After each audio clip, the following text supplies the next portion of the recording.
All right, so I'm going to need some edumacation on this one. It is a really interesting thing that I have followed since 2016, but I haven't really delved into it. I know that there are going to be talks. They have the withdrawal period, or transition period, I guess they're calling it, in which, well, they're going to go through 11 months of more talks.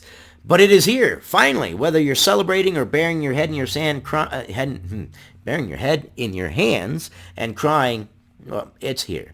It's happening. Brexit Day. Britain to leave the EU, marking an end to a years-long fight to deliver on a 2016 vote. Britain, on Friday, that is today, will formally leave the European Union, ending an intense nearly 4 years of political fighting over Brexit, since Brits voted to leave the bloc that has consumed British politics and saw the ouster of 2 prime ministers. And there's been a lot of contention, like, fishing waters, trade agreements, that's been a big one, medicine, how are you going to handle medicine if the European Union and Britain are separated? But they will formally leave at 11 p.m. UK time, 6 p.m. Eastern time. And Prime Minister Boris Johnson is expected to address the public about an hour before the departure time. Elsewhere through the country, the day will be marked by celebrations and some mourning from those opposed to the move. But in typical British fashion, they will have stiff upper lips, and the celebrations will be muted. Some of those celebrations have already occurred. MEP Nigel Farage and fellow members of the Brexit Party waved British flags on Wednesday in the European Union Parliament chamber, while pro-Remain MEPs were seen mourning the coming departure. But what does all this mean for Britain? How is this going to change things? Well, from what I can see on the outside looking in, the answer is it remains to be seen. Because even though the day is here, they're still going to talk about it. So, from BBC, Brexit, all you need to know about the UK leaving the European Union. So I'm going to assume we all know what Brexit is. British exit from the European Union. British exit, Brexit, right? The European Union, I'm going to assume that we know that it is a political union of 28 European states or countries. Yes, most of the world believes in states being countries. And for political, economical reasons. What happens after Brexit Day? After the UK formally leaves the European Union on the 31st of January 2020, there is still a lot to talk about and months of negotiations will follow. While the UK has agreed to the terms of its European Union departure, both sides still need to decide what their future relationship will look like.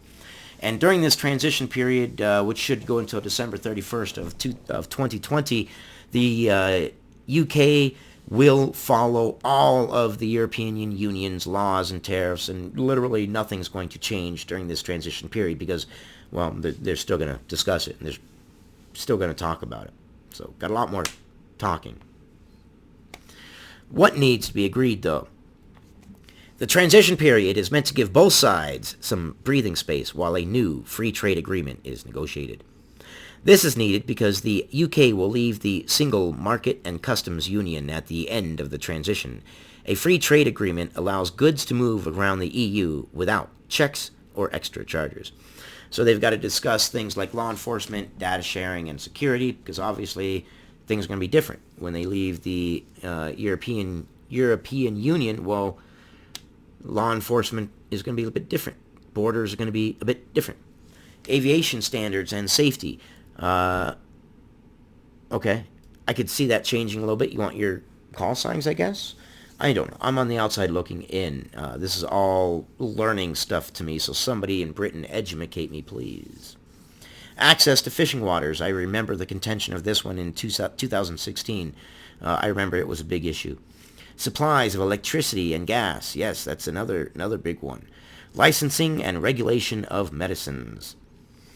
Prime Minister Boris Johnson insists the transition period will not be extended, but the European Commission has warned that the timetable will be extremely challenging. I believe it will be a challenging thing. I don't think they're going to come up on very many agreements. I think that Boris Johnson will be forced to admit that, yes, it has to be extended. I just don't see a viable agreement coming out with all those issues in 11 months. I don't see it. What is the Brexit deal? The transition period and other aspects of the UK's departure were agreed in a separate deal called the Withdrawal Agreement, backstop. Most of that was negotiated by Theresa May's government, but after Mr. Johnson replaced her in July 2019, he removed the most controversial part, the backstop.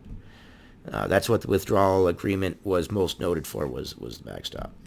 The backstop was designed to ensure there would be no border posts or barriers between Northern Ireland and the Republic of Ireland after Brexit. If needed, it would have kept the UK in a close trading relationship with the European Union. Now, Boris Johnson's deal changes it, and a customs border will effectively be created between Northern Ireland and Great Britain. Now, this part is kind of weird, I think. Maybe I'm not understanding it. Someone who is a lot smarter than me, please edumacate me on this. Some goods entering Northern Ireland from Great Britain will be subject to checks and will have to pay EU import taxes, known as tariffs. These would be refunded if goods remain in Northern Ireland, example, are not moved to the Republic of Ireland. So if they go in and the goods remain in Northern Ireland, then they refund the tariffs that they have taken. I would assume that they would have a fund, and then as tariffs are coming in, new tariffs coming in, new goods coming in that have tariffs would pull off the fund that is refunded from goods that are kept in Northern Ireland. But then how do you ensure that they're kept in Northern Ireland? That's an interesting one too. But anyways, Brexit changes, Brexit changes, Brexit changes. Why did Brexit take it so long? Well, Jesus, because it had a lot of contention around it. Brexit was originally meant to happen in March of 2019, but the deadline was delayed twice after MPs rejected the deal negotiated by Miss May and the Prime Minister at the time. Who was the Prime Minister at the time? Forgive me. Long day. Many Conservative MPs and the DUP, the government's then ally in Parliament, were unhappy with the backstop, arguing that the UK could remain trapped in the arrangement for years with no way out. After MPs voted down the deal for a third time, Miss May resigned. Mr. Johnson needed a Brexit extension of his own after MPs failed to get the revised deal passed into law. This led to the new deadline of January, today, 2020. Parliament is still in deadlock. Mr. Johnson called an early general election, to which MPs agreed. What a roller coaster, contentious, red tape. Nobody can agree. Everybody is looking after their own sides. And this is, again, me on the outside looking in as someone who is like, wow, this just looks like a plate of spaghetti of politics. I thought our politics were bad, but this just looks like a mess I wouldn't want to deal with at all. But if anybody has any ideas, thoughts, and opinions to clear my head on this, because I feel like I'm high after trying to absorb all this information, like, wow, okay, and trying to wrap my head around the politics of it all. Pretty crazy. Anyways, that's what I got for you on Brexit. It is important because it will affect the world. It will affect trade with the United States, trade with the European Union. This is a big deal, and it's something we need to be informed on, which is why I'm making this video, because somebody educate me. I've watched videos, I've read articles, and I'm still like, okay. So, somebody tell me what's going on here. All right, thank you, and I will see you guys on the next one.